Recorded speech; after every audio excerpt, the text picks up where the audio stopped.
Good morning, everyone. Thank you for joining us today. We are here together, the Canadian Mountain Network and Reconciling Ways of Knowing, to host a delayed seminar for International Mountain Day 2021, which we had postponed due to the passing of Elder Dr. Dave Corshane, who was one of the conveners and founders of the Reconciling Ways of Knowing Forum. Before we get started today with the panel discussion, I just want to start with a few things to make sure that we've got our technical components of the session taken care of.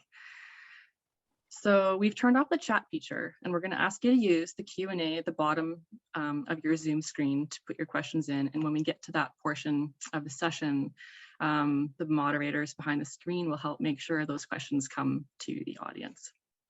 The speakers are going to be on different Wi-Fi connections today, and their volume and resolution of their screens may change. We have people joining us from all across Canada and some really remote places, so we appreciate your patience as we work through the world of Zoom. The session should approximately be 1.5 hours. It may run a little bit longer than that, so you'll be able to stay for the remainder of the session with us. We are also recording this dialogue, so anyone unable to participate in the entire session can still view it later, and we'll have those links available. I want to offer greetings to our panelists who are joining us today. We have Indigenous elders, knowledge holders, scientists, and learners. And we have you, the audience, joining us from across the globe. I'm joining you today from Edmonton, Alberta, situated in Treaty 6 territory, the traditional lands of many First Nations and Métis peoples. Members of our panel and the host teams are situated across Canada, and I would like to start by acknowledging that we are on the ancestral lands and territories of numerous and diverse Indigenous nations, and we pay tribute to their heritage and legacy as we strengthen ties with the communities we serve while taking concrete actions towards meaningful reconciliation. We recognize the historical trauma and triumphs that many different cultures, lands, and nations have continuously faced within Canada. And we are grateful to have the opportunity to work with Indigenous communities in advancing their vision and aspirations on this land. We pay respect to all Indigenous people from all nations across Canada. We acknowledge the traditional knowledge keepers and honor their leaders. So thank you for joining us today for this International Mountain Day event. I would now like to introduce Elder Mary Jane Johnson Gudia, who will provide the spiritual opening for today's event. Gudia is a Kluan-Mun Kudan elder who worked for Parks Canada and Kluane First Nation for over 40 years on protected areas, environment, cultural, and Indigenous language issues. She's a champion for Indigenous language revitalization while partaking in a community that actively lives their culture. She contributes to an objective perspective to several boards and committees and sits as an active committee member on the Truth and Reconciliation Commission Report Response Task Force, the Asikayi Natural Environment Park Management Plan Steering Committee, the Pickhandle Lakes Habitat Protection Area Steering Committee, the Canadian Mountain Network Research Management Committee, the Canadian Mountain Assessment Canadian Advisory Committee, and the Dan Kayi Renewable Resource Council. Gudia is retired and is a happy and busy grandmother of 11 grandchildren and 1 great-grandson. Thank you, Gudia.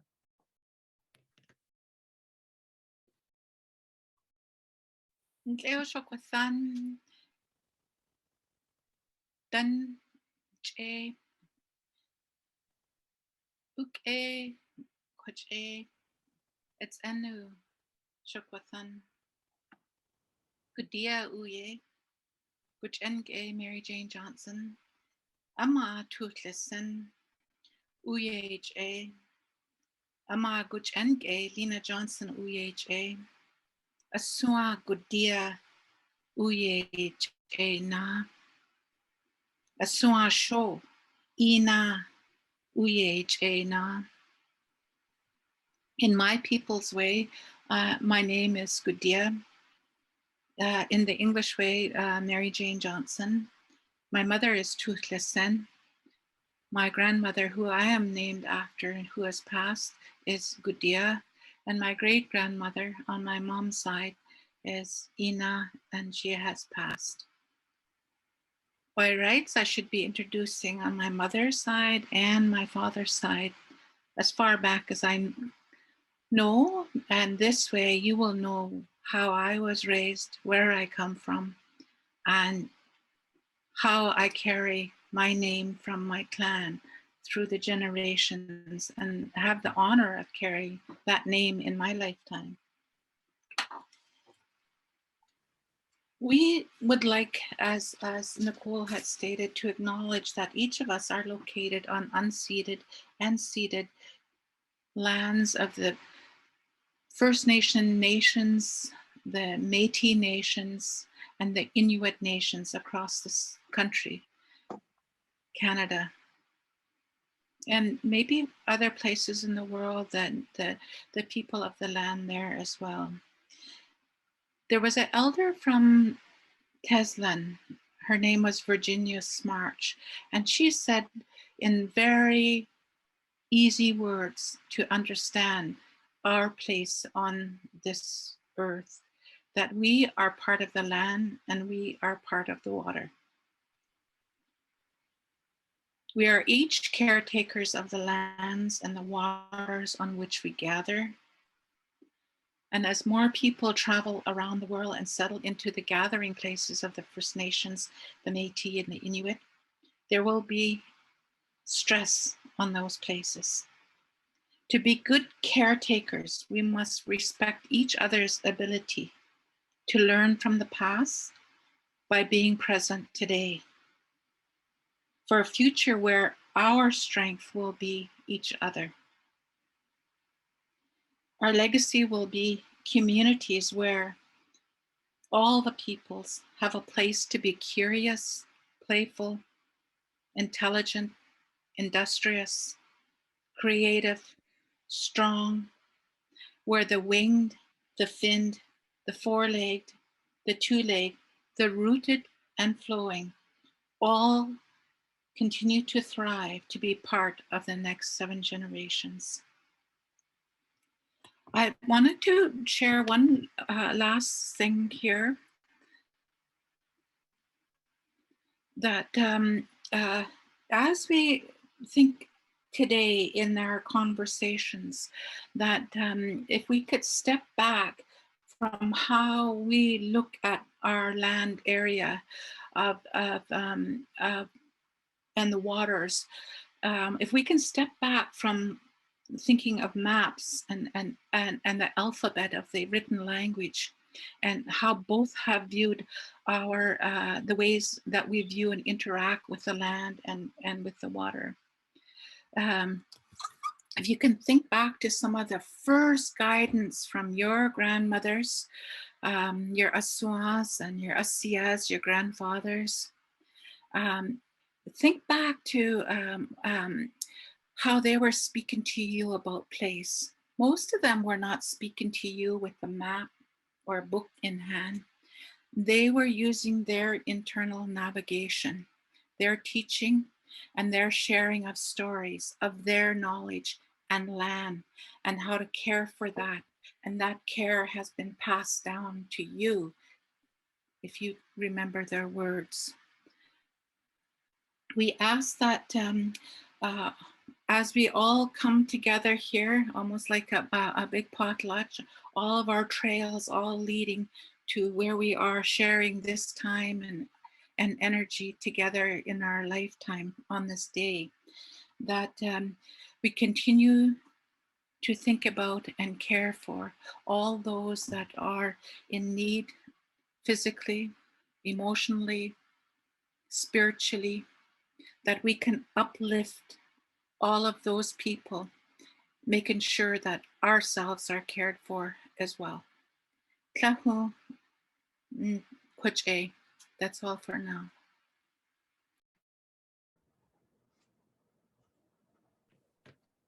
Hello. Thank you, Gudea, for opening our day in a good way. Today's event is in recognition of the United Nations International Mountain Day, started in 2003 to bring recognition to the global importance of mountains. This event is centered around the theme of sustainable mountain tourism, the United Nations theme for Mountain Day 2021. We had previously scheduled this for early December last year, and as mentioned, we have postponed it until today. I do want to also highlight that 2022 has been declared by the United Nations General Assembly to be the International Year of Sustainable Mountain Development, to increase awareness of the importance of sustainable mountain development and the conservation and sustainable use of mountain ecosystems. As well, 2022 is also the 20th anniversary from the first international year ever devoted to mountains, International Year of Mountains 2002, as well as the 20th anniversary of the Mountain Partnership. Mountains cover 27% of the Earth's surface and hold almost half of the world's biodiversity hotspots. And these spectacular landscapes attract 15 to 20% of global tourism. The effects of tourism combined with the continuing impacts of climate change on these special and sacred places means focusing on sustainable tourism is more important than ever. And sustainable tourism is a broad topic. Today, we hope to discuss the role conventional tourism and ecological and cultural tourism can play in building resilient economies, supporting Indigenous self-determination, fostering reconciliation while working towards sustaining and recovering biodiversity. And to have this meaningful conversation, the history and significance of these lands for Indigenous peoples must be included, and we must be ready to participate in discussion together with Indigenous knowledge holders and scientists, elders, and youth to understand and care for these lands with multiple ways of knowing and doing to support these fragile spaces for the next 7 generations. The speakers we have here today are from a diverse range of mountain regions across Canada, and each of them are working to support mountain sustainable tourism through their knowledge systems. Rather than read their bios to you, I'm going to have each one of the speakers introduce themselves in their own way and their own experience. I'm going to pick on them one at a time to do this. So first, I'm going to introduce Kieljuice Barbara Wilson. Barbara. Hawa, thank you. Kieljuice Hanadakitaka. I am Kieljuice. My English name is Barbara Wilson. I'm from the Haida Nation, and today I'm sitting on the territory of the Tsimshian coastal people. I would like to acknowledge them, and I would also like to acknowledge the people who have been through extreme trauma over the last day or so with the knowing of another residential school and the children that have been found in the unmarked graves around the Williams Lake Indian Residential School. I am also a residential school survivor. My family, because of the laws of Canada, were all taken to residential schools, including our father. And so when we talk about all these parts of our lands, we have to keep that in mind, the impact that has happened to us. Part of what I want to introduce myself as is a great-grandmother. I have 2 young great-granddaughters, and I have 5 grandchildren. I have 4 children, and I am the oldest female in my clan. And I am also a teacher. I've spent 23 years with parks, but have retired 10 years ago. I just finished 3 years on the board for the archipelago management. So I've been very involved with tourism since 1967, which is a long time ago. But I'm very pleased to have been able to contribute to my nation. We've recently just put a pledge together for the Haida Nations land base and ocean. And we've also put an orientation together. So when you come to our lands, we're asking you to read our pledge and follow hopefully our directions that are respectful of our lands.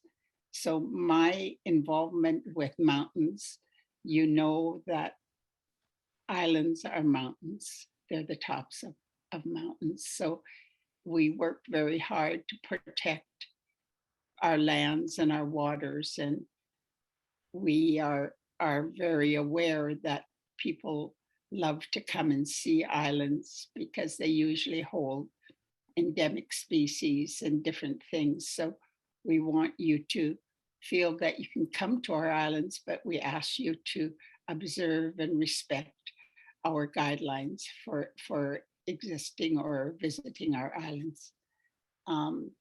Sustainable tourism is almost what do you call it? They don't work together. They're like this sustainable means that oxymoron, maybe. Pardon? An oxymoron. Yes, and so when we look at tourism, it's about looking after the land. And why are we looking after the land? In our old days, we would have been taught to respect the lands, not to take more than we need, and to always think of others and the generations that come behind us. So we have lots of learning to do here in Canada. So hawa, Nicole. Thank you, Barbara. Now I'm going to ask Bill Snow to introduce himself. And I'm supposed to refresh the topic as well as you introduce yourself. Can you give us some background on your experience and what you're doing working towards conserving cultural and natural heritage? Thanks, Bill. Thank you, Nicole. Ambo Stitch. Good day, everyone. My name is Bill Snow. I'm the Acting Director of Consultation for the Stoney Tribal Administration that is representative of the Bearspaw, Chiniki, and Wesley First Nations and I'm currently here in Winchispa, Oyade, or as we otherwise know it as Calgary, Alberta, and speaking to you from the Treaty 7 area, that is the ancestral home of the Stoney Nakoda people, as I said, that comprise of the Bearspaw, Chiniki, and Wesley First Nations. Would also like to acknowledge our historical and cultural ties to the Tinaha and Shuswap Tribal Council in BC. We have a long and fruitful association with tribes there. In Treaty 7, I would also like to acknowledge the Tsuut'ina First Nation, the Siksika, Piikani, and Blood Tribe that also are part of the Treaty 7 area. Also, I'd like to acknowledge the Métis Nation Region 3, and would also like to acknowledge all of our brothers and sisters in the LGBTQ community who may be watching part of our presentation today. I'll be speaking a bit about the bison reintroduction project. I think there are really important and strong ties to tourism and conservation. Stoney Nakoda is working on a cultural study for the bison reintroduction project, and we hope to have that released here soon in 22. And we'll be talking how these relate to historical themes around tourism and conservation. Thank you. Thank you, Bill. I'm now going to turn to Norma Cassie, who's also a co-research director for the Canadian Mountain Network. Welcome, Norma. Thank you. I just want to say hello to everyone out there. I'm happy that you have joined us today. Yeah, welcome. This is interesting times, and I just want to say welcome. So happy you guys are all here. Good day. I'm from People of the Lakes. which in name is one who gives away their last cup of tea. And I am also a grandmother. I got 11 grandchildren. 2 of them are great grandchildren. And so lots and lots of responsibility.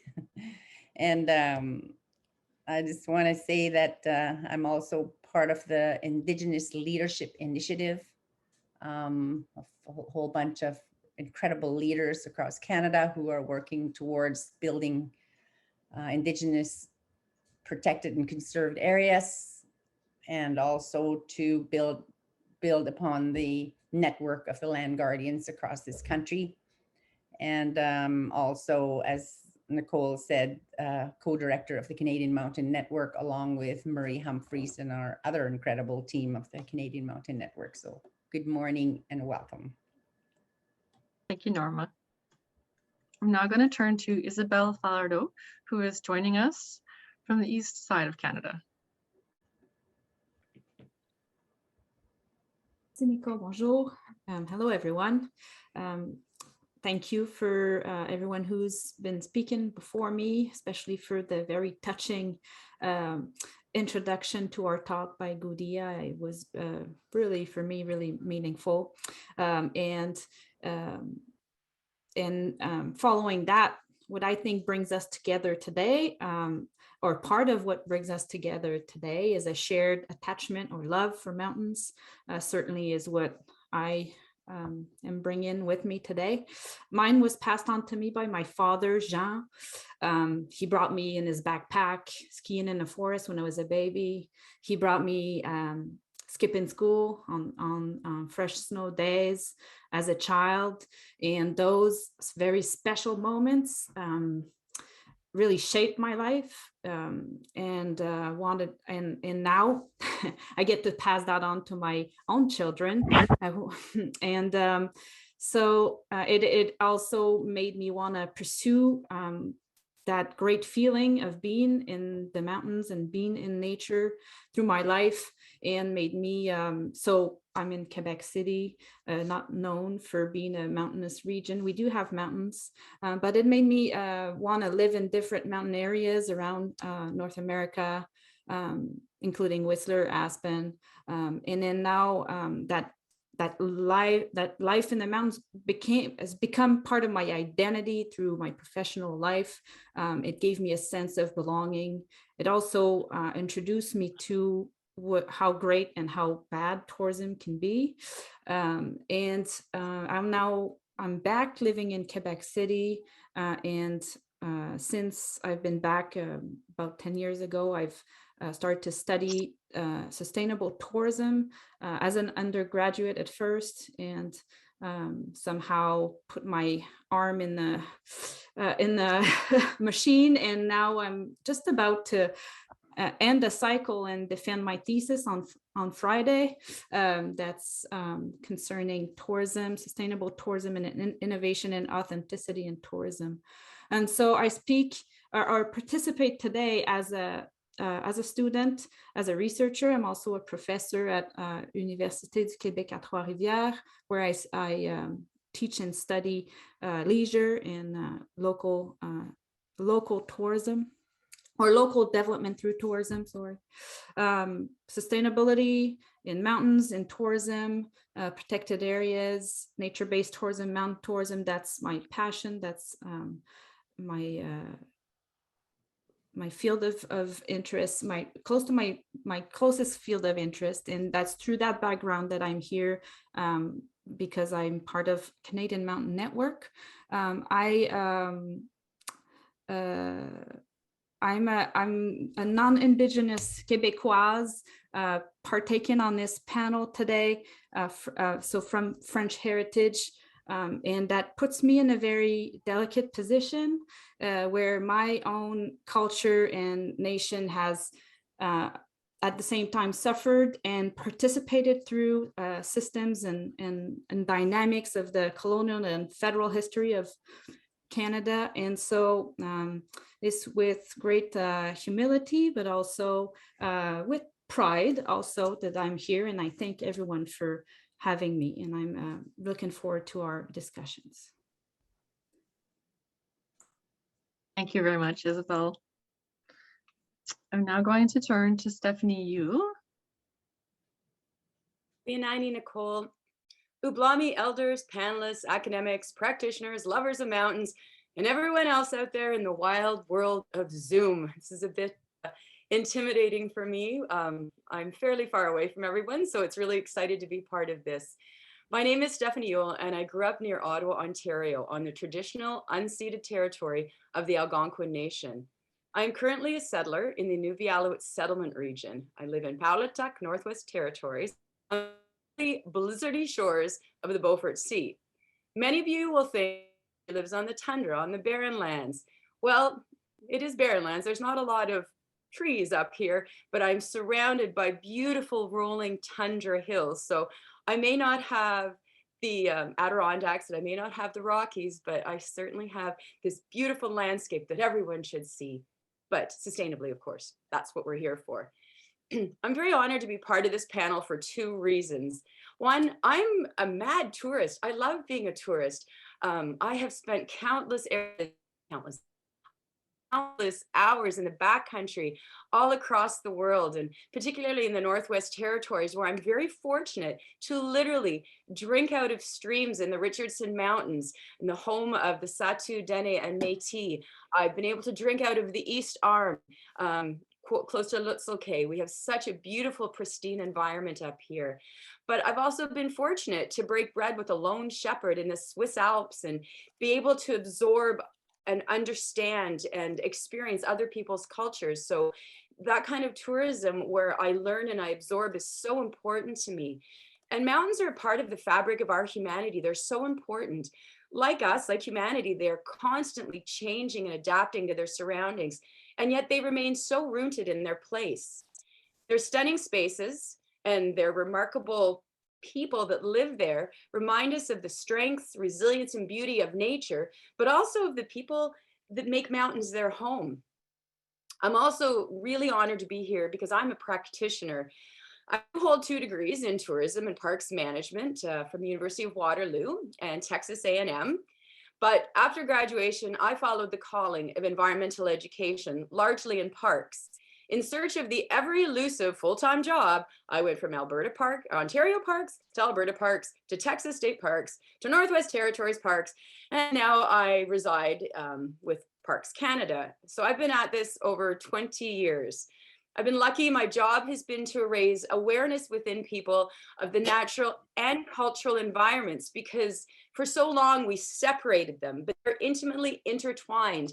And I think that's been one of the gifts that I've been able to experience is bringing two together and sharing that experience. In some cases, I've been able to help develop stewards of the environment as a settler, certainly working with other non-Indigenous people. But I've been really lucky because within my job, I've also been able to support, provide resources, and work with people who are already stewards and hold that close connection with the land. Time that I've spent on the land with elders and youth helped me more deeply experience and understand Indigenous people's ties to the land. It's provided me incredible guidance on how to make space for Indigenous voices and the importance of the culture of reconciliation. I'm currently the manager of Tuktuk Norrait National Park, where I work with a wonderful co-management board to manage our beautiful park and learn from my community the importance of reconciliation. I just want to close that I'm here representing myself. I'm representing the totality of my experience, my education, and my career. I'm not here representing Parks Canada, but it's certainly part of who I am. Kuyainaini, Masicho, and I'm very looking forward to the next.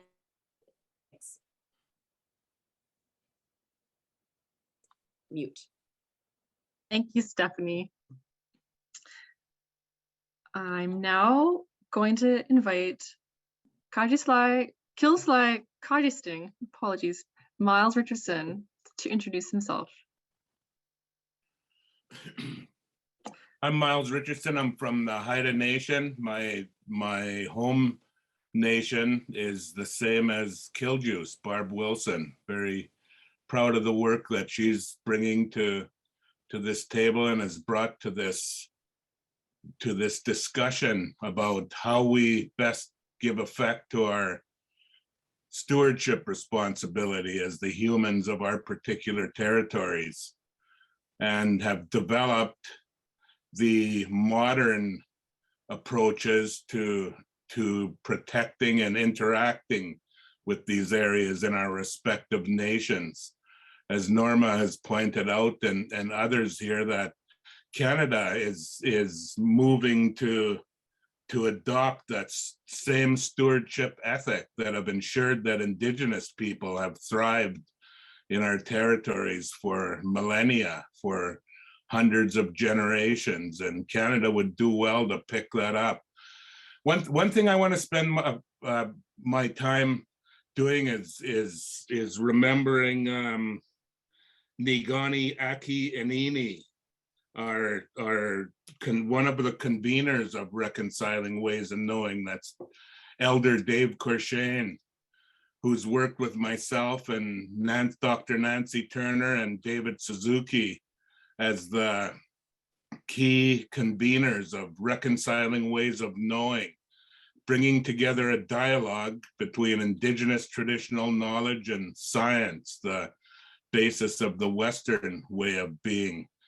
And Dave Corshane has played a really key role in this initiative, and I think with the success of bringing the two ways of knowing together. When we were going to have this, when we had this dialogue scheduled, it happened on the day that he passed, so we postponed the dialogue to today. And I just want to take a moment to remember him and remember what he always reminded us, that if we're going to be responsible stewards of our territories, if we're going to live the understanding that all of creation, including humans, are interdependent, then we're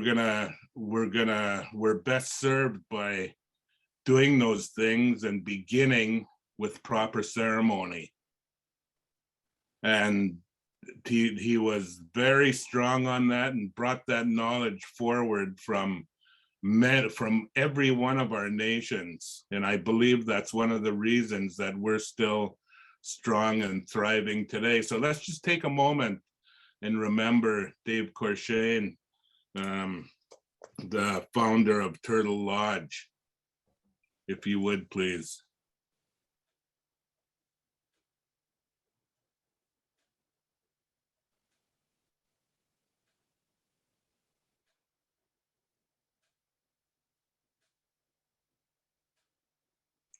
Thank you. Hoa. So no, that worked perfectly. It was really important to us, I think, to acknowledge Dave and now move into the dialogue. Yeah. Thank you, Miles, for doing that. Thank you very much. So yeah, there are many approaches to sustainable tourism, some of them more common than others. So to start on as much of a common foundation as possible, I'd like each of you to explain what culturally and environmentally sustainable tourism means to you. I'm going to ask Barbara to start us off.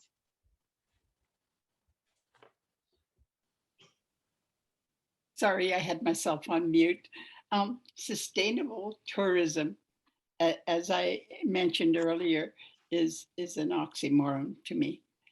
And I think about places like Fiji and Hawaii and how they've been impacted, and how my islands have been impacted by the coming and goings of people thinking that it's all right to come and take. So what we want to do is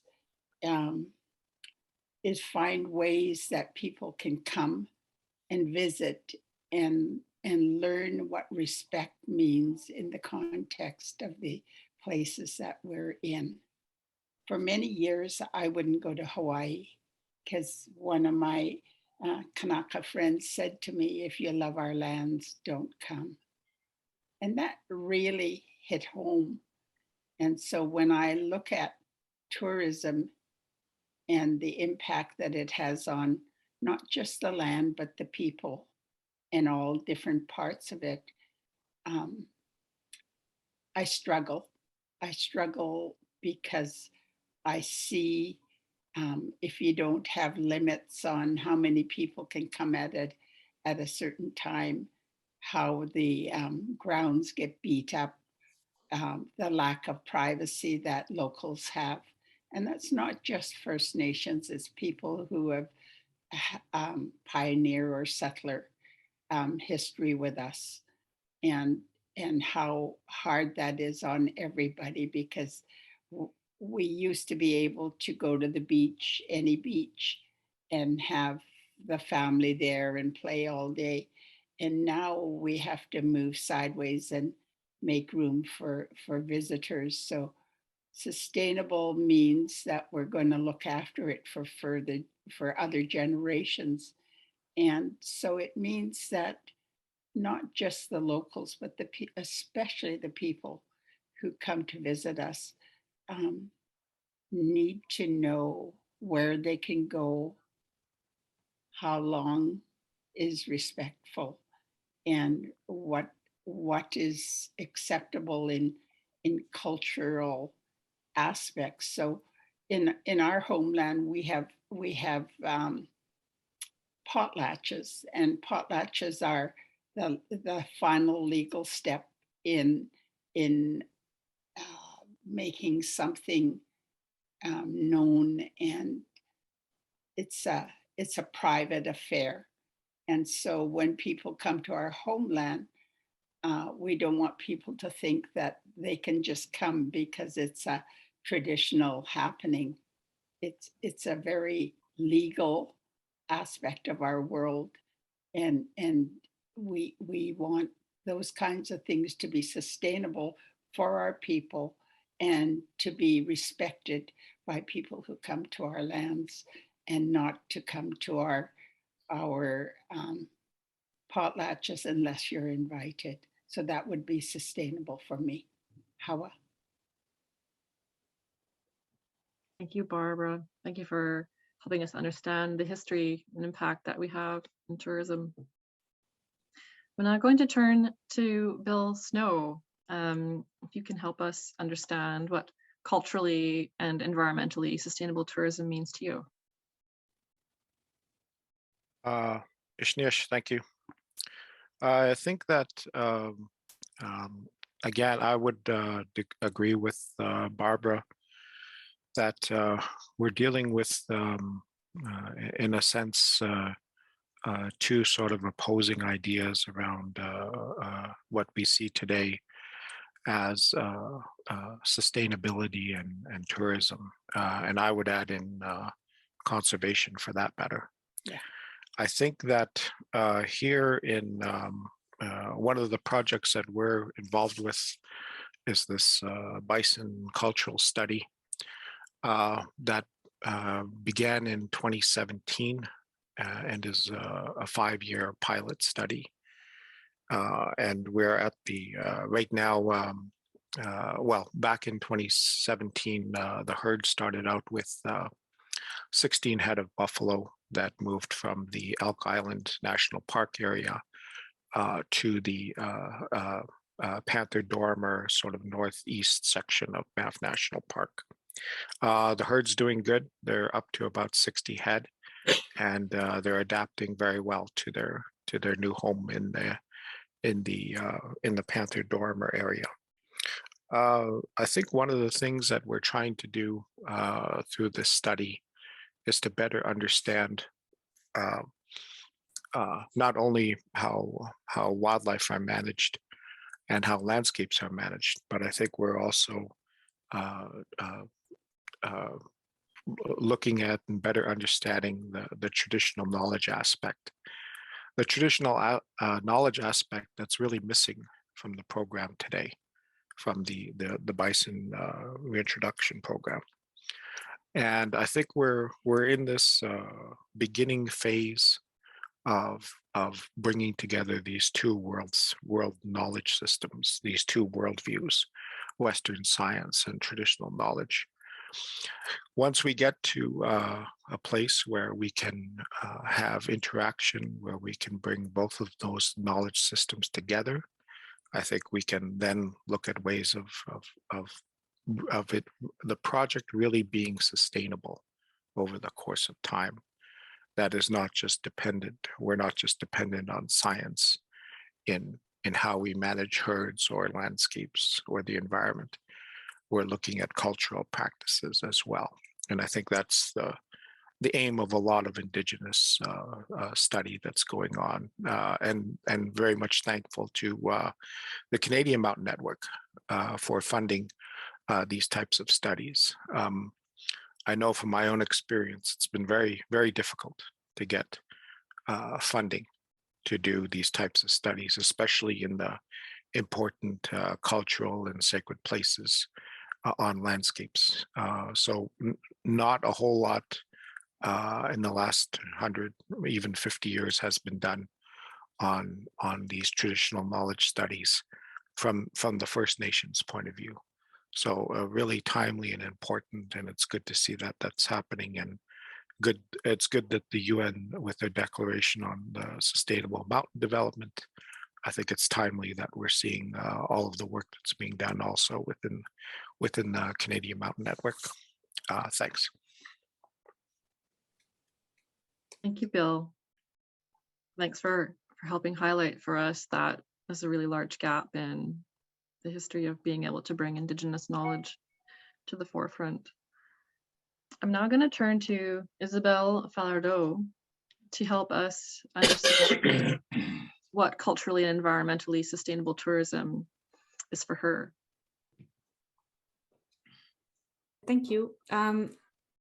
So what it is to me, I want to present in relation to, and that's how us traditional scientists or scientists do, we look for definitions. And so, and we have talked briefly about that amongst ourselves before. If we look at what the official or institutional definitions of sustainable tourism are, we look at bodies like the United Nations, World Tourism Organizations, or other institutions in Canada, for instance. And what they say is it's the bringing together of three pillars in tourism: so economy, culture, and environment. And at the meeting point of those three aspects is sustainability. So that's the ideal, I would say, in the definition world.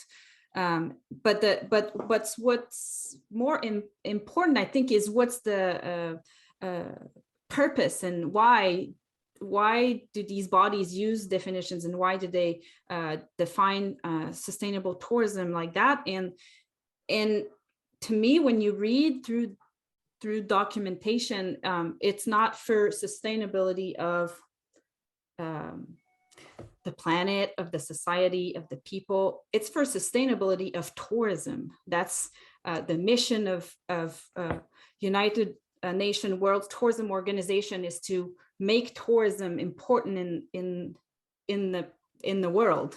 And so that's a big problem to me, because that's towards that goal that they will allocate, or I'm really happy that they'll say there's an International Mountain Tourism Day or whatever, and it's important. I'm not saying we should reject all of that, but if you're looking at promoting tourism, not sustainable world, then you're not able to make important or ask important questions. And to me, sustainability of tourism is not sustainability of the industry or the businesses, is how tourism can make the world, can be an agent of change, good or bad, but how can tourism make the world a better place? And I'm not saying that's not part of what the official definitions are, but it's almost, to me, and that's how I thought of it when I was preparing today. And Barbara said it in her own, in a different way, but that's the same idea. It's almost like the whole idea has to be shifted around. And so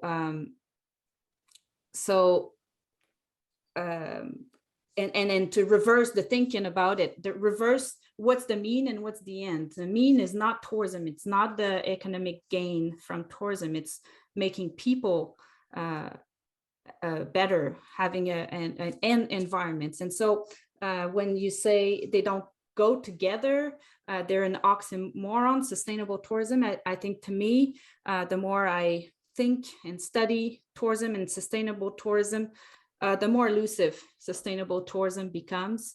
Yeah,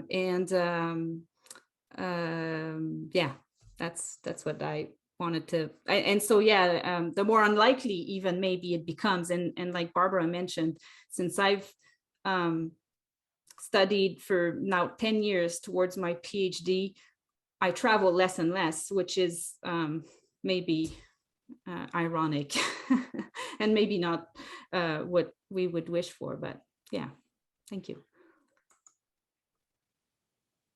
Thank you, Isabel. You've brought up a really good point that we overlook often, is how tourism can make the world a better place, and in doing that sustainably. I'm now going to turn to Stephanie Ewell to help us understand what culturally and environmentally sustainable tourism means for her. Nicole. I'm just going to put a little proviso here. We're just at the tail, we literally are at the tail end of a blizzard, and I've lost you a couple of times. So I'm going to apologize in advance if I fade out. I'm really not ignoring you. Mother Nature is taking control, as she should. Sustainable tourism is something that I really, really struggle with. Going back to what Isabel said, I love traveling, and I think I would shrivel up and die if I couldn't meet people and learn and grow. I think I'm a much more empathetic, understanding, mostly patient person because of the variety of cultures and people that I've met over the last 55 years in one day, just so you know. I think I'm a better person for it. But there's a big but. There's a big, big but when I first saw this question, and it goes back to what Kielju and Barb, everyone's saying is there's a but. When I first read this question, the very first thing that came to my mind, like Hawaii and like Fiji, was Cambridge Bay and some of the coastal communities in Nunavut, and no, not so much the Northwest Territories, but the cruise ships that go up there. On paper, you get to see the Arctic, you get to learn about what it's really like, you get to meet the people, you get to see the struggles against climate change and isolated living, and you get to see the joy of community and survival and togetherness. But of course, cruise ships leave environmental damage. And one of the big problems is the people coming off those cruise ships and visiting the communities would often they wouldn't buy things. There was no real economic support for the communities that they were visiting. So really, what are the people of Cambridge Bay and other Nunavut particular communities getting out of these tourists? The tourists are getting a lot, which is lovely on one hand, but we want to ensure that tourism benefits the people of the area. So for me, sustainable tourism is that meeting that when I go to, when I go to Fiji, that I leave my money behind, that I purchase things, I make an economic contribution to the community I'm visiting, but I also make a knowledge contribution, that I'm able to walk away from a community, I'm able to walk away from an individual meeting, from a potlatch, from wherever I am in the world, that I have an understanding of that culture, and that I can be an ally, I can be an advocate of that culture. I also leave no trace. I'm not leaving any garbage, I'm leaving money instead. So it's this coming together of a community and a tourist, where everyone benefits, not just the tourists, and everything benefits, not just the tourists, but the trees, the mountains. So it's an elusive concept, and I don't think we'll ever be perfect, but I think in my heart, I think it's something to work towards. And I think there's tools and things out there that can help contribute to sustainable tourism. And the one thing that I think of is, in Australia, there's an island called Hinchinbrook, and they have a carrying capacity. You have to get, and it's like the Chilkoot Trail. only so many people can be on that trail at once, because they recognize too much tourism is going to be detrimental to the environment. And so we just got to have to figure that way out so that the communities and the cultures also see that kind of benefit. So the search for tools to make it happen continues, in my thoughts. Queen Aini Masicho. Thank you, Stephanie. We've heard a variety of perspectives from our first 4 panelists. And before we go further, I'm actually going to return back to each of those panelists. And I'm going to ask them to help answer some additional questions a bit differently for each of them, to help us understand a bit more of what their experience has led them to now, and how they see we can do things differently going forward. So I'm going to go back to Barbara. Your wealth of knowledge and history, and your with your lands and people, what barriers do you face, or are you Indigenous people facing in participating in and shaping the direction of tourism and those sustainable and cultural practices in their territories?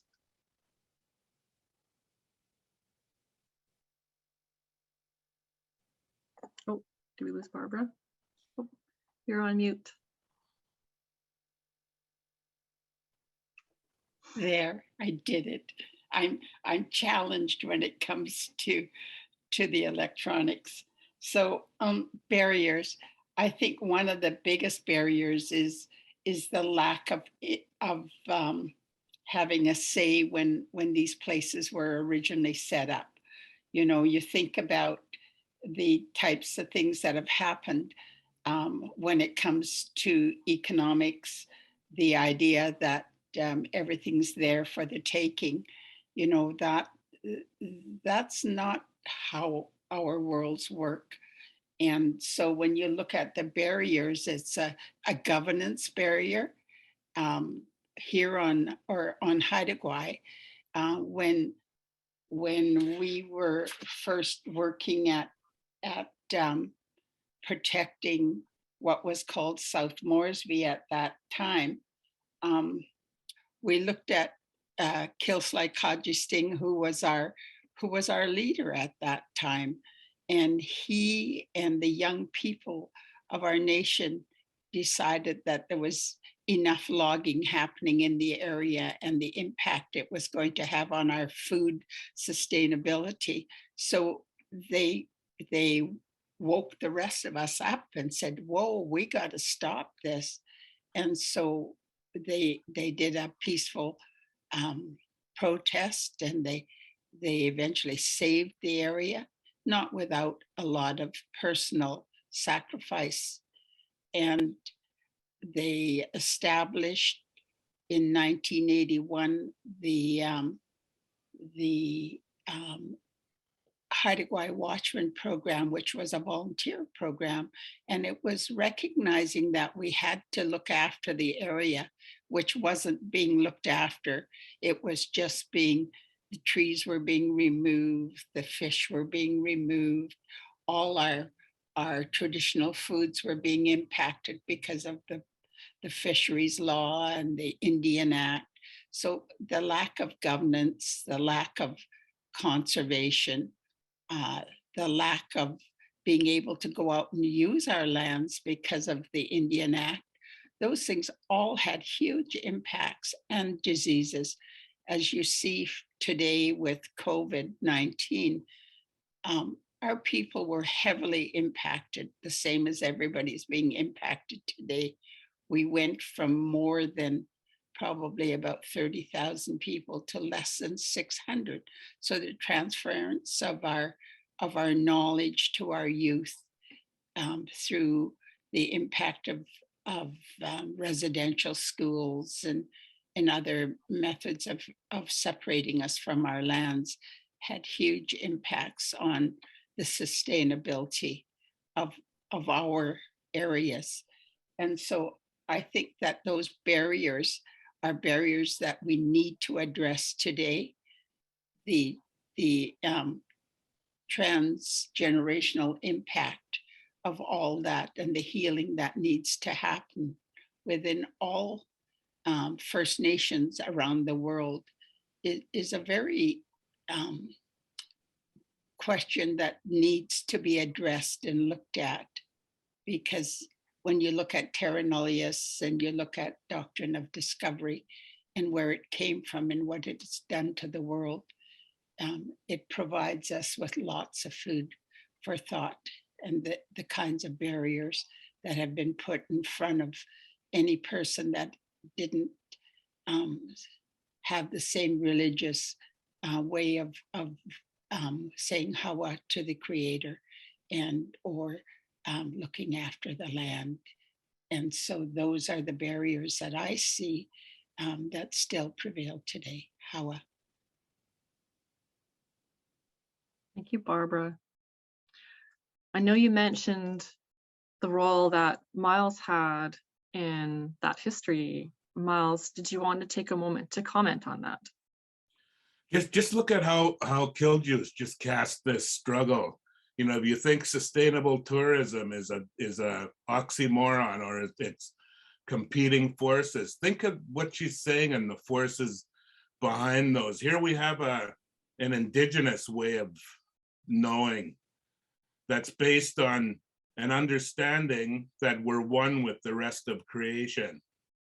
That's a fundamental knowledge that indigenous cultures share, and that our challenge as human beings is to live that and respect that as we go forward.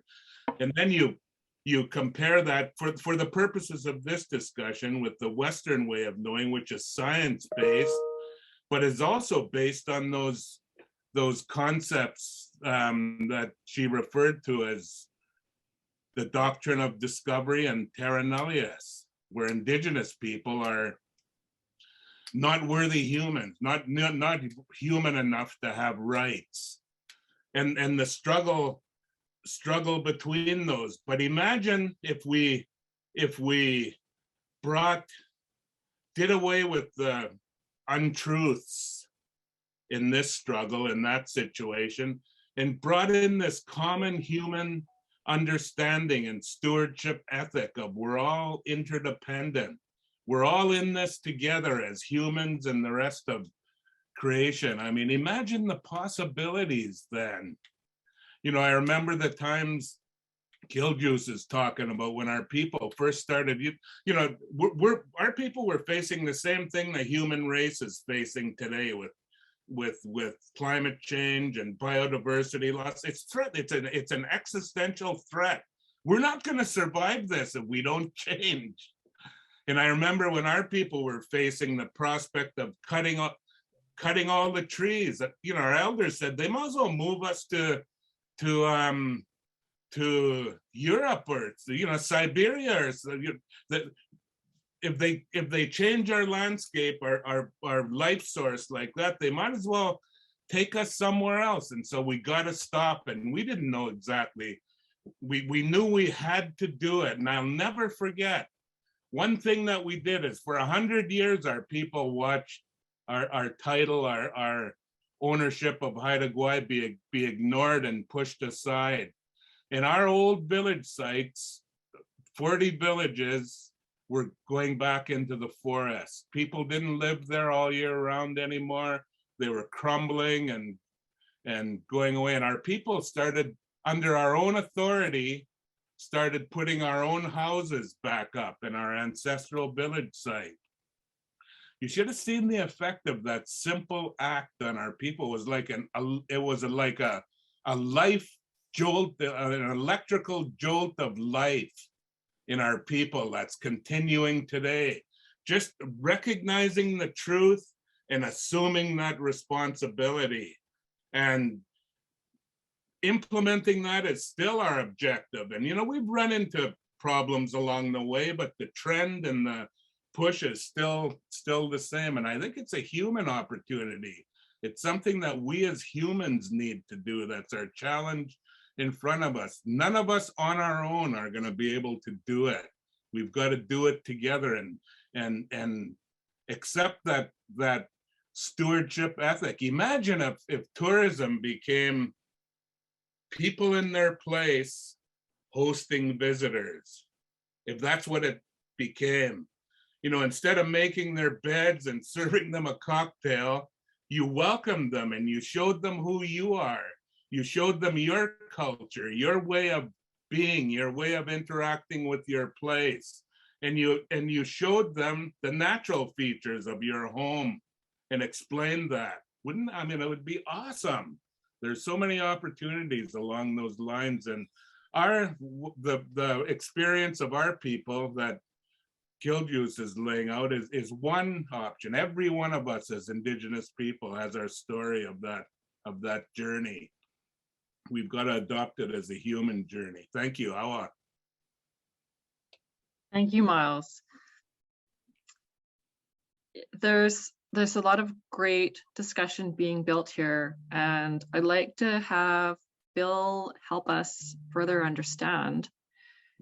He's raised some really good examples of the work that is being done with the bison, and you know, if there are other examples of what's being done right now, whether it's tourism or sustainable and conservation practices that are being brought forth again. How can we understand what's being done and what impact that's having? If you can speak about that. Thanks, Nicole. I think I'd like to talk a little bit about the barriers that exist, as was mentioned, and I fully agree with Miles and Barbara on the lack of voice and participation that Indigenous people have had in their own areas and traditional lands. The only thing I would add to that is one of the barriers is a lack of cultural awareness, especially regarding our histories of Indigenous people. For my area and my First Nation and people here in Treaty 7, which was signed in 1877, our people, our elders, understand the treaty as a sharing of land, and whereas government looks at it as a land sale. So we've had miscommunication right from the start, from 1877. And then we get into a very repressive policy period beginning in 1884. I believe one of the first restrictions around culture was the banning of the potlatch in BC, and continued straight on into the 1960s with other repressive policies. The one that really impacted Stoney was the removal of Stoney from Banff National Park in the early 20th century. That really prevented and ostracized, and it crippled the way that we interact with land and with each other. It had a really crippling effect on our ancestors, and that crippling effect is what reverberates today in our communities. So that's why I believe events like the Banff Indian Days that began in the late 1880s, that event was a way for Stoney to still get access to their traditional areas, even though it was a tourism event that was superficial. In a very real way, it reconnected us to our land. And so, while at the same time we were experiencing all of these repressive policies, we were also helping the local economy in building the tourism industry here in southern Alberta. First with the railway, and then with helping out the early explorers and finding their way through the mountains, and then finally in helping to build a lot of the tourism infrastructure that is now part of what the experience is in Mount Assiniboine, the mountain there behind you. All those pathways leading from Banff National Park, Lake Louise, the Kicking Horse Pass, many of the areas that we know today, world-renowned, were assisted by early Stony people in taking visitors and taking early mountain explorers to these very unique, culturally significant places. So a lot of barriers that people don't know about the Indigenous history, Indigenous mountain history. And I would say that, so that's a barrier, that when people don't know that, whether they be tourism or conservation people, so that's one step that needs to be worked on. And I think that's why, I've tried to, the only way we're going to combat ignorance is with education. And so we need to get out these histories, these kind of discussions, but we also need to do the reporting as well, the traditional use studies that talk about these areas and impart knowledge that is important. One of the good things I think that is going to come out of our report on the bison study that we currently have, I think, is the recognition that wildlife have a place on the landscape, and not just an environmental function, but a cultural function. And when we look around almost everywhere today, we see impacts of climate change, most notably in BC in this past few years. I think that the more that we understand the impact that wildlife have on landscapes, the more important an issue that is. Bison do things on landscapes that we as human beings cannot do. And so just by them being there, they are supportive of other forms of life, not just the other ungulates and insects and avian species, but the vegetation itself. So they are really hallmarks of rebuilding landscapes, rebuilding biodiversity. And so I think that's true of many, many different areas all across Canada. And I think that, and especially mountains. And so when you take a species like bison off of the landscape for 100 years, that landscape is less. So by putting bison back on landscapes, you have that restorative nature, not only environmentally, but culturally. So I think that's one of the things that is important to keep in mind, and understanding all of those impacts that bison have on landscapes. We can't understand all of those impacts just with Western science. We have to use traditional knowledge to acknowledge those types of impacts. And again, bringing together these knowledge systems is important. But first, I think we have to get through and acknowledge those two different systems as being separate and independent, different ways of knowing. So again, the barriers are understanding that cultural awareness aspect, bringing it up to today. What can we do? Projects like the reintroduction, the cultural study, not only understanding the Western science side of it, but the traditional knowledge side of it as well. Thanks. Thank you, Bill. We're getting into some really broad, and also really huge educational territory with our discussions today. I'm going to turn to Isabel now. We're talking about sustainable tourism practices and historic uses of the land, and what we're doing now in science and Indigenous knowledge systems being different, and science is, as Isabel had touched on, more systematic in approach. And so from science perspective, and Isabel, with the history that you have so far and the work that you're doing, what do you see that can be done to start bringing together science and maybe locally in your region and with your experiences with the peoples and understanding the land and differently and working together differently. Do you have an experience or thoughts that you can share on what's being done around you, what you're doing to help us build these relationships together? Yeah, sure. Thanks for the question. I'm gonna use an example of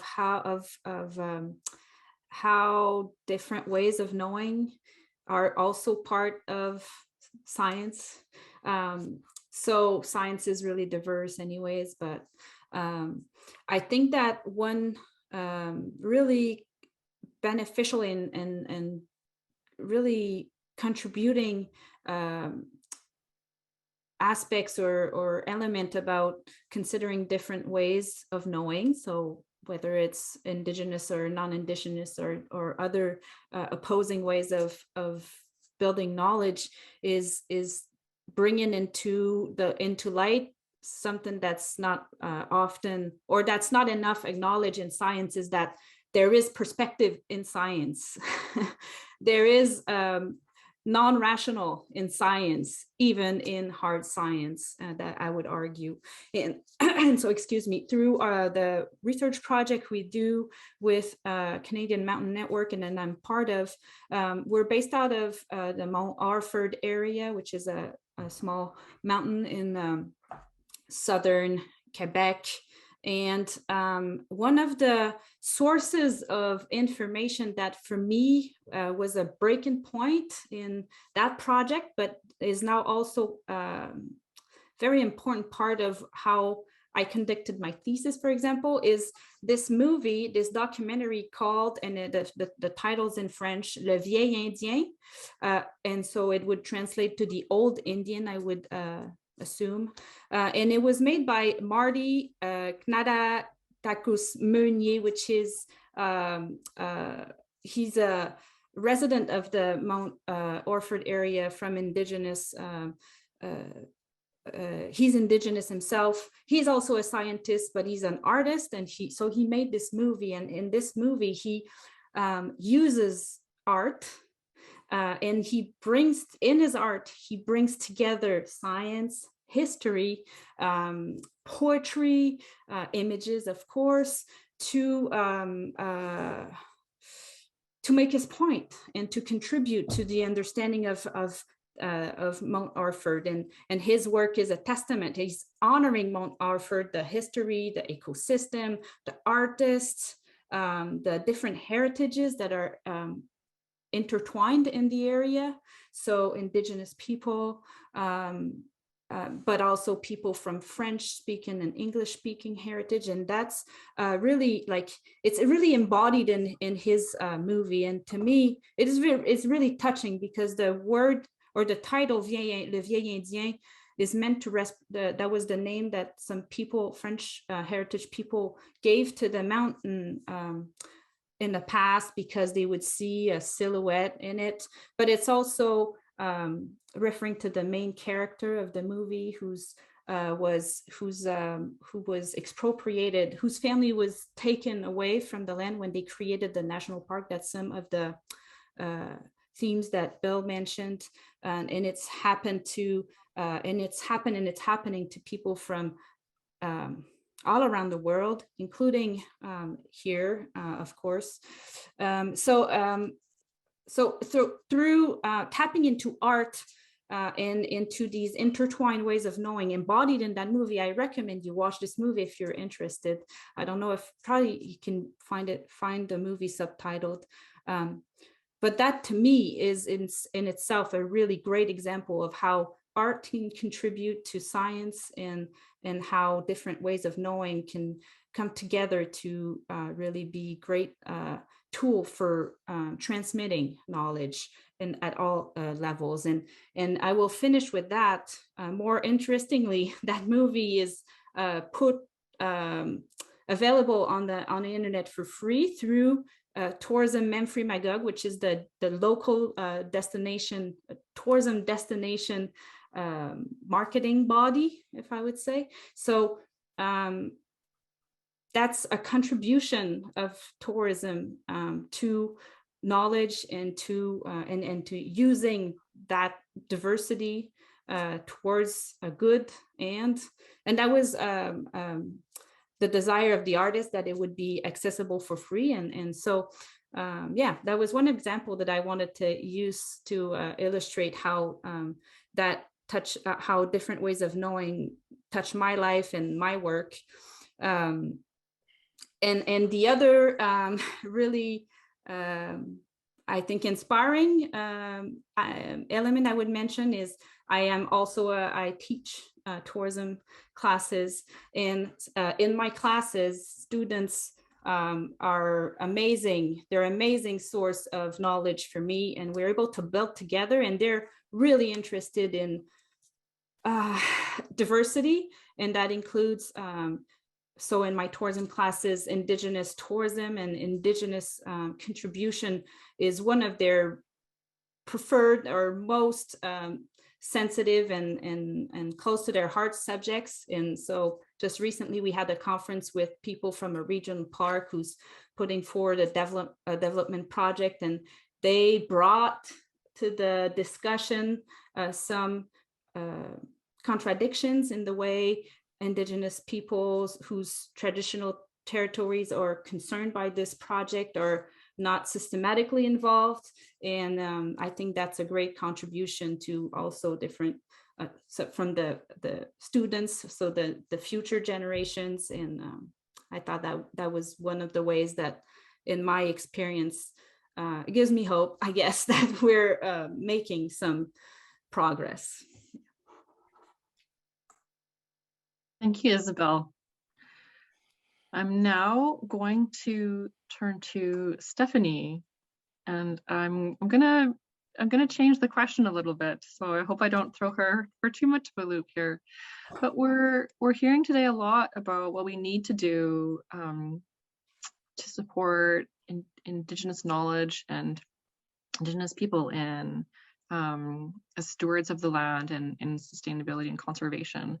But we still have this role of the tourist and individuals and people as we go out on the land and we experience the land, not just in Canada but elsewhere, in lands that maybe historically have been cared for by other people for millennia. And so Stephanie, you had touched on your travels and experiences with a lot of enthusiasm and how you've approached tourism and those experiences. So maybe if you could help us, help us understand or give us some ideas as we go out into the land and we start on our travels as tourists. What can we do? What can we do to help change our approach and our views and our relationships as we explore the land and learn through those explorations? What kind of guidance could you give us from your experience? Well, so much for all my notes, Nicole. I know you touched, you touched on something, and I think we've got some great history, but we need to give our audience some ideas on how they can start approaching tourism, and I think you've been doing that. But it goes back to me to education and exposure, and it goes back to starting with younger kids. Like, I'm going to go back to barriers for a second because it does play into what I'm thinking about. But one barrier that I came to was technology. I have hosted, organized, coordinated dozens and dozens of traditional knowledge and culture camps or science and culture camps. And they're wonderful experiences. People would pay thousands of dollars to have these kind of experiences. And you know how hard it is to get the kids off their phones, to get off PUBG, to get off FaceTime, Instagram, whatever they need. And so that makes me sad for the future. Like, how are we going to get young people as they grow up? How are we going to get them interested in human beings? How are we going to get them interested in exploring the world beyond PUBG and that little 3-inch by 8-inch or whatever of their phones? So I think that's one of the things is Isabel, thank you so much for being a professor. Like, I think at the university and college level, that's wonderful. We've got people going into tourism and having that critical knowledge of it. But I think there's room when we're talking with the younger students in school, is opening them up to other cultures, other worlds, but also starting with Canada and going to our history. And maybe, and I don't want to say we need to have a tourism course in schools, but maybe there's ways to get them out on the land and get them culturally knowledgeable about their own communities. And I think the Northwest Territories actually does do a really good job of it. Our schools take the youth out, and this is from like small communities of 300 people to Yellowknife, and they engage them with the local, and so this is Indigenous and non-Indigenous, particularly in the larger communities. And so you've got these wonderful opportunities for young people to go into a safe space, ask questions that maybe youth aren't always comfortable asking. When you've got the opportunity to go one-on-one with an elder, it's a great opportunity to learn more. So I think by creating more of these opportunities for youth in the elementary school and the high school, we will slowly start growing people that have a wider base, a wider curiosity of the world around them. And again, it goes back to incorporating that with that environmental education. So getting youth to spend time on the land, to me, is one of the most important things that we can do within the education system. And the funding's a barrier, technology is a barrier, but there's definitely ways to get around that. And one other thing that I really do appreciate, and unfortunately it's not sustainable tourism, but a lot of the youth in the Northwest Territories have some pretty amazing opportunities. There's Northern Youth Abroad, which is incredible. So we've got 2 youth here in Palatug, and Palatug's only a community of 300 people. We only have 2 flights in a week. So we're a pretty remote, isolated place. We have 2 young, wonderful gentlemen, or high school students, that are going to Ottawa as part of Northern Youth Abroad. So they're going in a safe, they've got chaperones, they've got people to meet. So those kind of opportunities, and they're able to bring home their experiences, but they're also able, in a safe spot, the people they encounter when they go to Ottawa, to educate them about the Inuvialuit history and where they live and what they do is magnificent. And we also have a really amazing program in the Northwest Territories called the Youth Ambassador Program.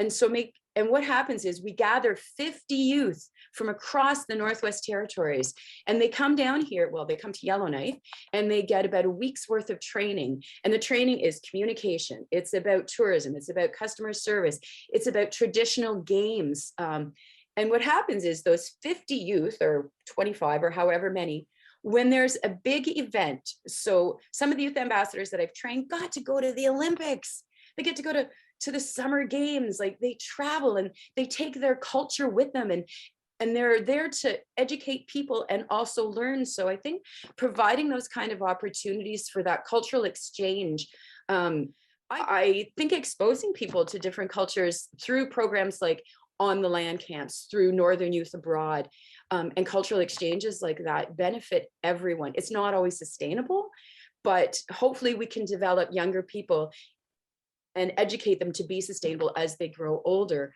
I hope that makes sense. Oh, thank you. I'm gonna now turn to a couple of questions from the audience. So I hope we've got a little bit of time left here before we have Miles and Norma help us wrap this discussion up. But Barbara, we've had a question come in. Given that protecting the natural beauty of places like Haida Gwaii requires staying away, do you believe there's a role for virtual tourism whereby people are able to see and enjoy the sensitive environmental and cultural areas without negative impacts? What could that look like?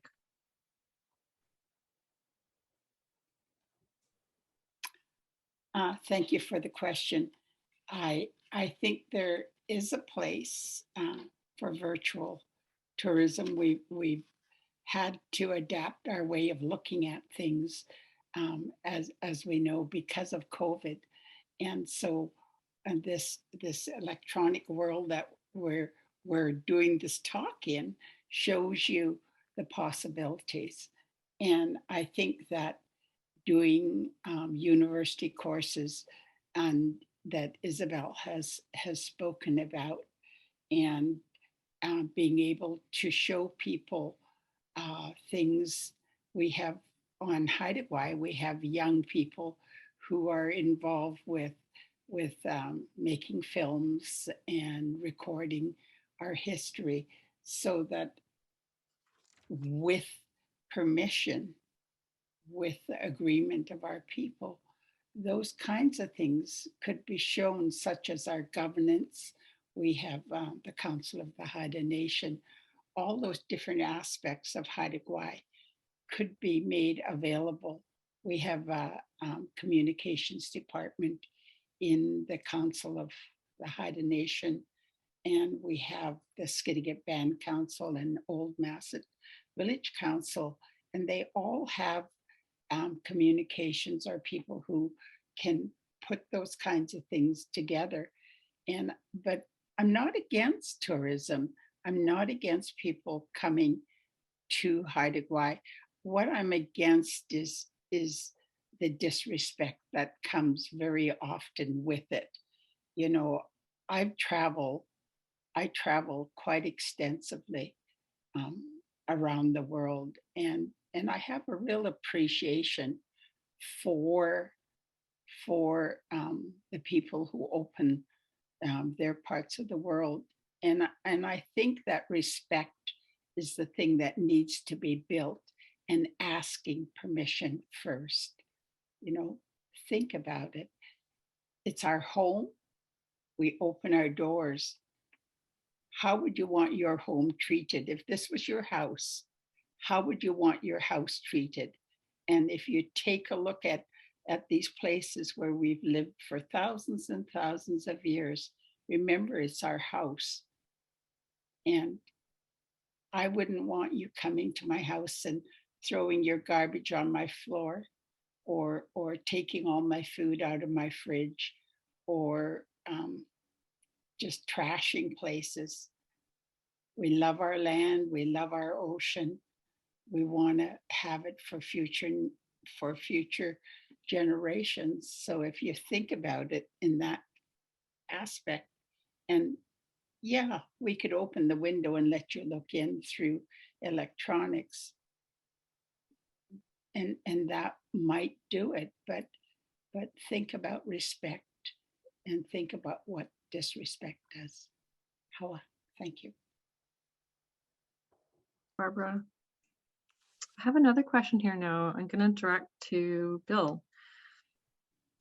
You talked a lot about your experience and the bison reintroduction and those projects. What else, and the need for funding, and what else would make it possible for other Indigenous groups to partner with Canadian governing bodies or other groups for sustainable tourism planning?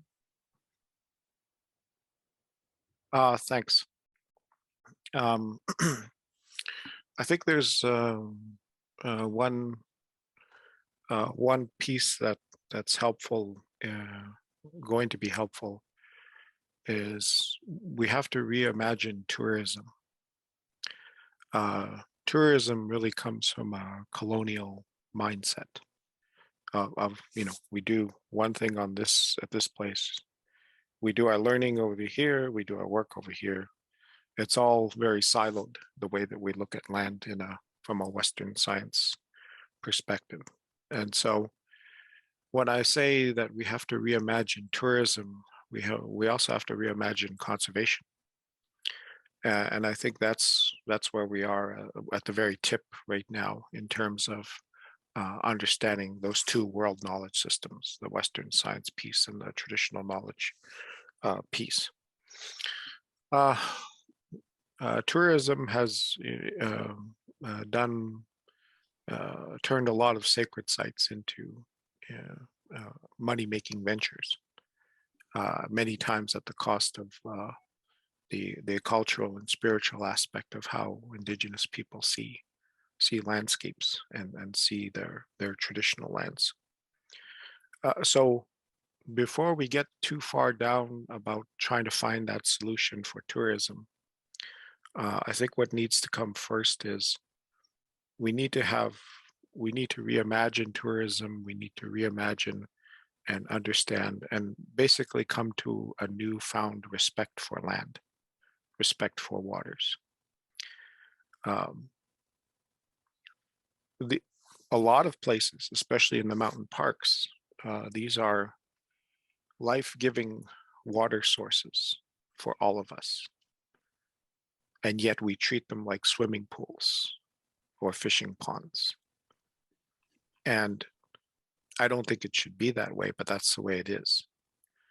And so before we get to all of the center, the focus around, how do we solve tourism? I think there's a lot of good things at different stages that are happening, especially on the co-management side.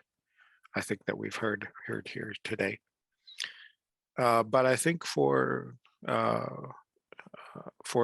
projects like the bison reintroduction, I think the first step that needs to come in place is healing for the land, healing for the wildlife, healing for the people. We'll figure out tourism later. That's not the driver of what keeps us alive. Economically, it keeps us alive. But I think, especially now, when we're seeing with the effects of COVID, we're seeing so many people move and try and get into the provincial parks, federal parks. They're looking for that reconnection to land to sustain their own wellness and well-being. So I think that there's lots of opportunities for tourism, especially with Indigenous groups, Indigenous peoples.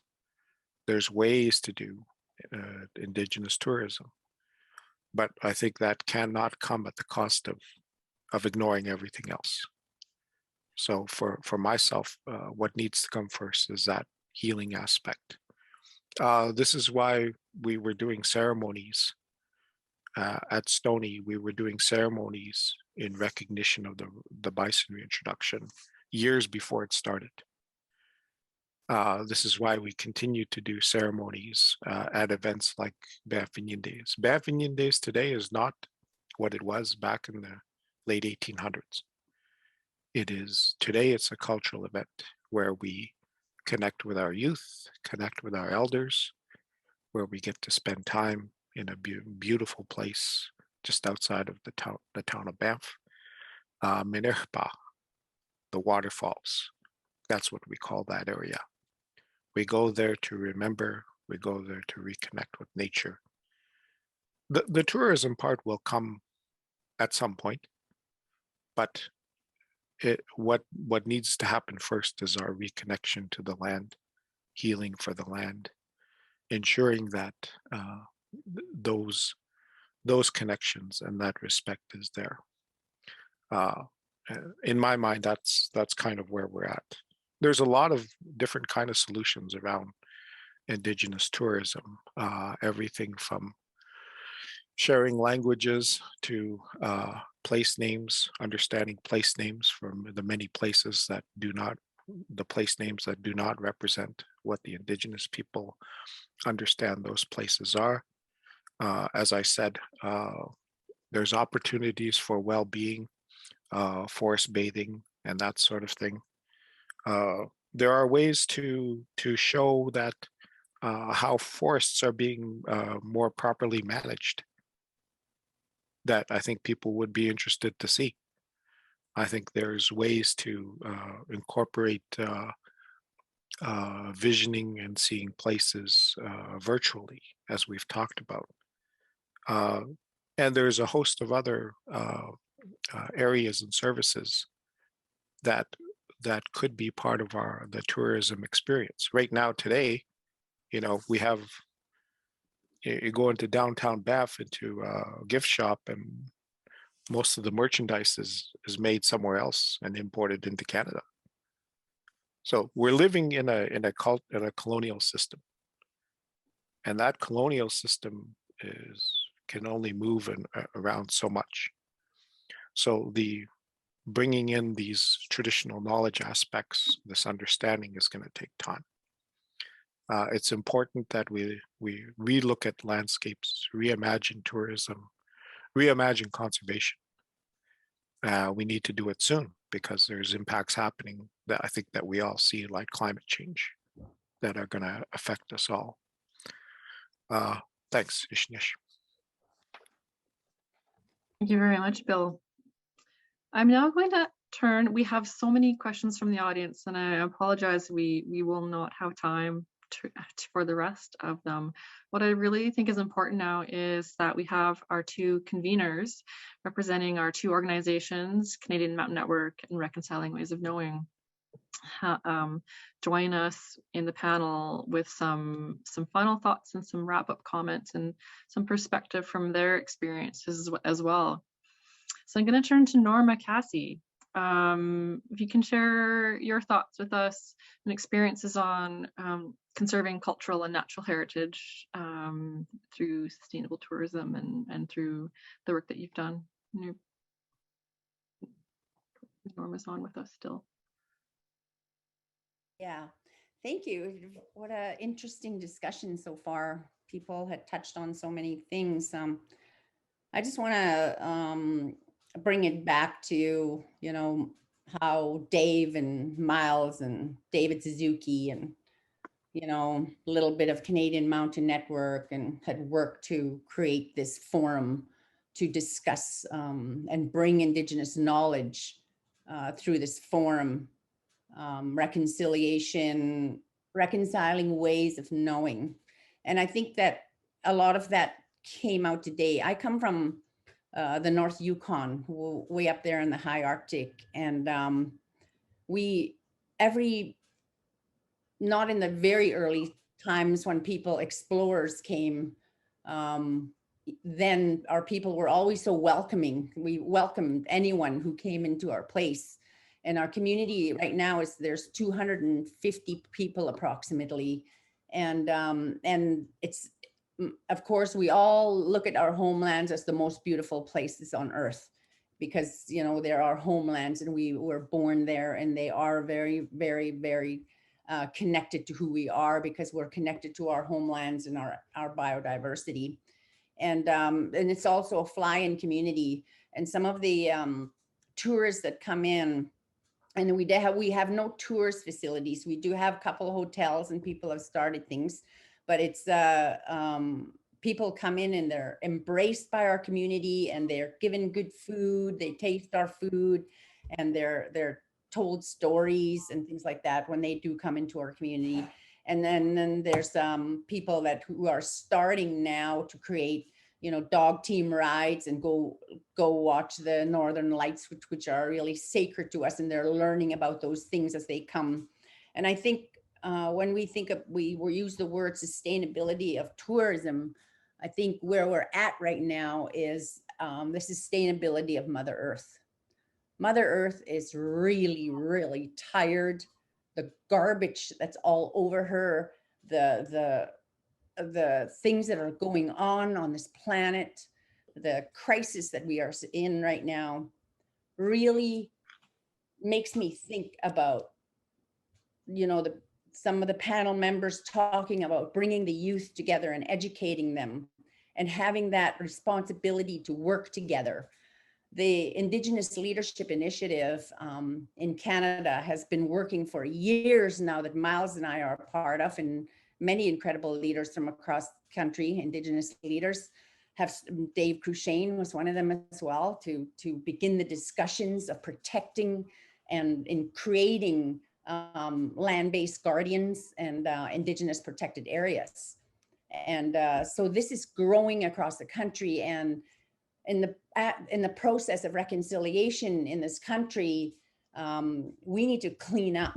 We need to have land back. We need to take over those territorial parks and the parks surrounding our systems and be able to help with our guardians, clean them up, take good care of them, and begin to really get them to flourish now within our regions. The waters are so important. We need to look very carefully at cleaning those up as well. And I think our land guardians that have been growing now in this country is very, very important part of how we were land guardians for thousands of years. And then it was taken away from us. And then now we're coming back. We're now into self-governing entities, and we want to grow these land guardians across the country. And as Canada and the United Nations come together to protect more area in this country, I think all these things that we've done to Mother Earth is now time to clean up and really tread on her lightly from now on, like not just go in there and like really be tourists and not hear and listen to what is reconciliation. What does reconciliation mean to me and you? And let's really reconcile with Mother Earth and each other and start doing that, because time is of the essence, really, at where we're at right now. We're in a huge pandemic also that's going to affect our health and well-being. Sustainability of tourism is going to be, like Bill said, it's just going to be back there. If we want to sustain ourselves, I think it's a collaboration between everyone in this country is very, very important to protect our lands and what we have left now. We need to clean up, and this takes everyone who has a responsibility for these lands. We need to clean up our homelands and bring back the beauty of Mother Earth again, and start bring hope for the young people, for the future generations, protect more land, protect more forests, keep them clean, and protect the biodiversity that we already have right now, or that we have, like reintroducing bison. It was a horrible experience for Bill and his people to go through the decimation of the entire plains of buffalo that had used to wander their lands now, and they're bringing those back. And those are very inspiring stories and inspiring things that Indigenous peoples are still trying to do, and to protect large tracts of land where there's caribou and there's and animals and biodiversity and birds all along the forested areas from Mexico right to the Arctic. Those are things that that can be done, can be worked towards, so that in collaboration with everyone, because Indigenous peoples always stood for that. We always stood and fought in the front lines for those kinds of things, to protect our homelands. We welcome people like we always have, but you need to learn our protocols. You need to learn how sacred that the land you walk on is how sacred that is, and how gentle that we need to be with our planet now and going forward. So I think that we've touched on many subjects here, and we always work really hard to do that. The Canadian Mountain Network, a few years ago in 2016, we put in an application. I was invited to be a part of that, and we decided that we were really going to fight for Indigenous knowledge to be at the forefront of research.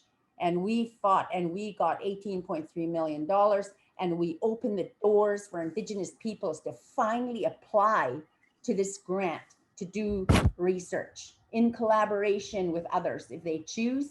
And now hubs are created. People are looking at the caribou herds, they're looking at their salmon, they're looking very seriously at their buffalo. They're trying to open up little creeks where there's cities surrounding them, so the trout can continue to swim up to their reservations. Those are the kinds of research that we're doing now. And all we want is collaboration with Indigenous peoples to save these areas and this planet for your life and your future generations as well. And we continue from that all the time. So like, yeah, there's a lot of work to be done, but it doesn't have to be that hard.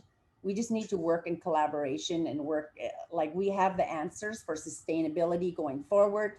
And I think that that's what we need to do in every aspect. We're talking reconciliation now.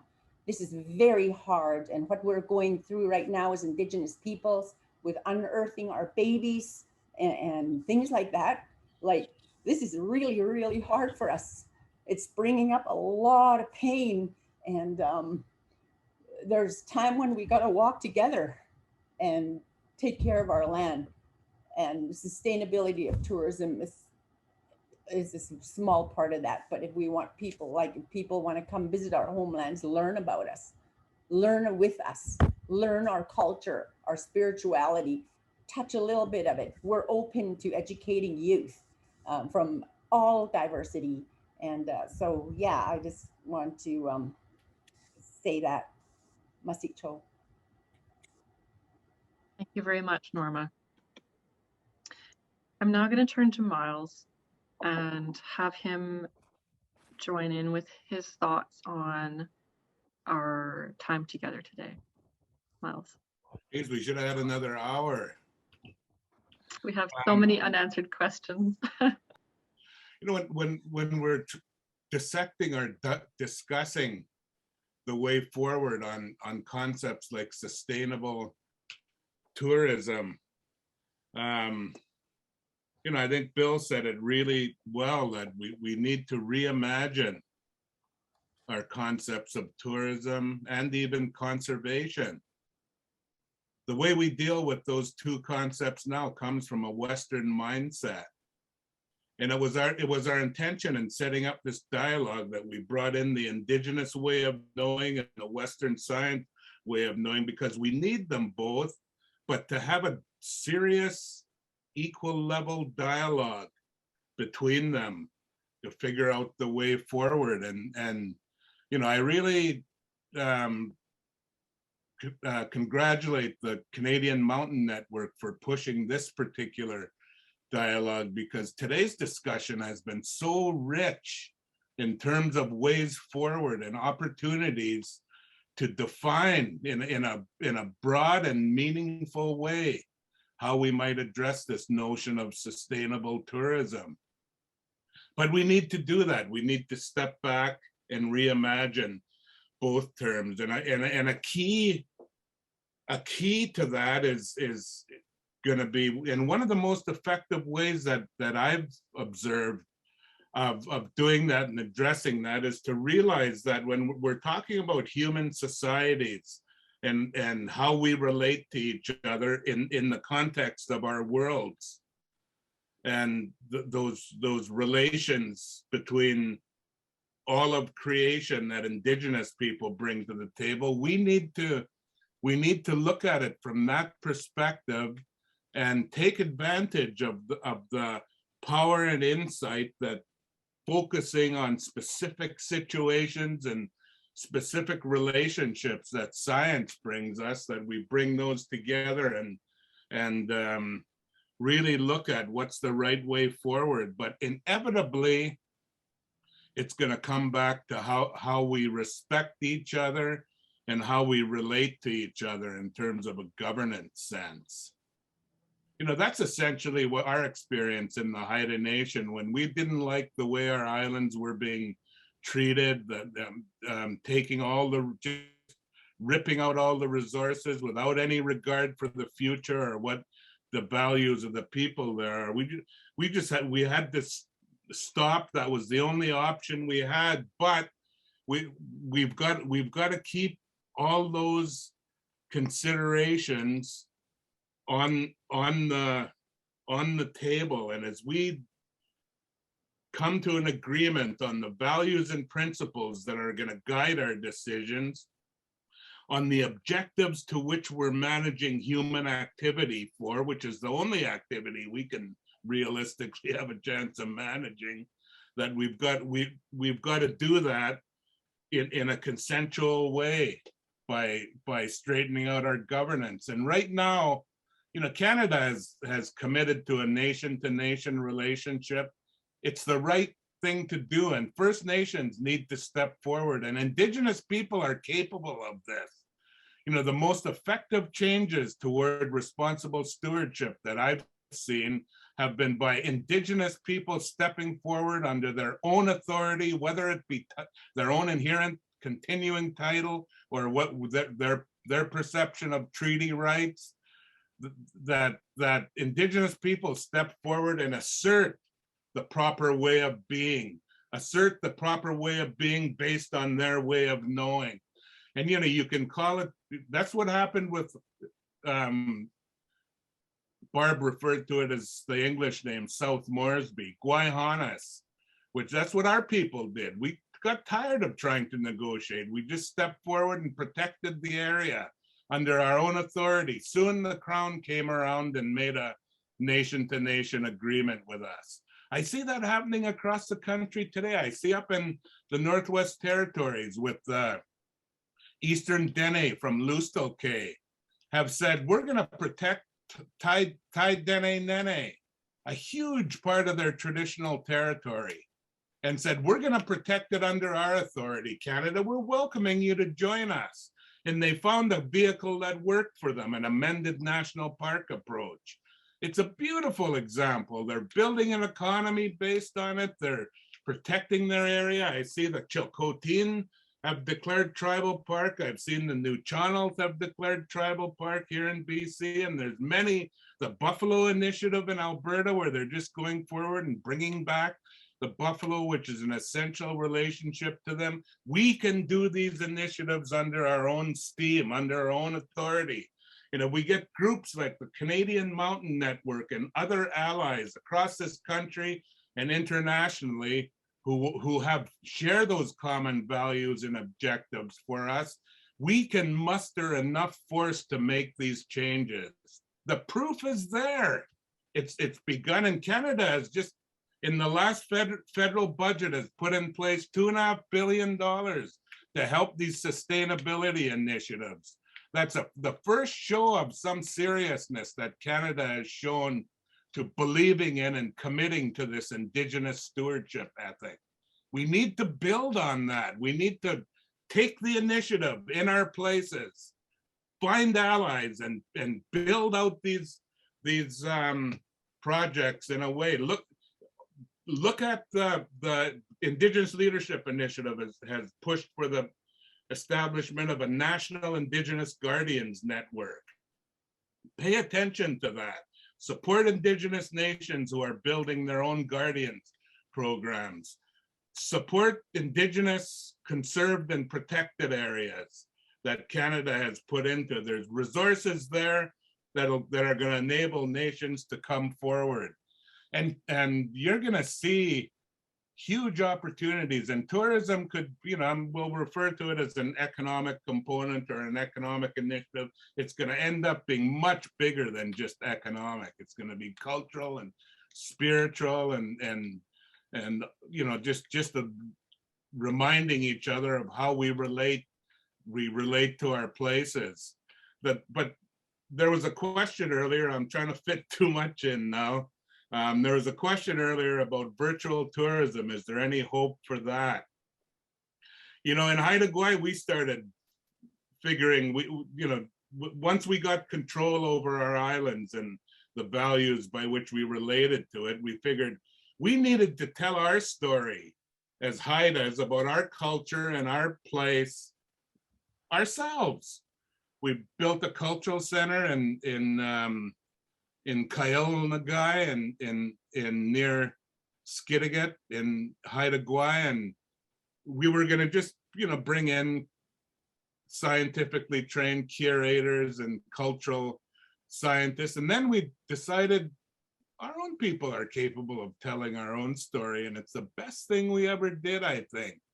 Brought in our own people as curators, our own people to bring visitors through the exhibits, our own people to prepare our stories, prepare the information, and deliver it to the visitors. And there's no reason that information couldn't be put online. And all the challenges we have in fisheries and in land management or land and sea relations, we can share that with the rest of the world virtually. People can learn about us and we can learn about others without even having traveled.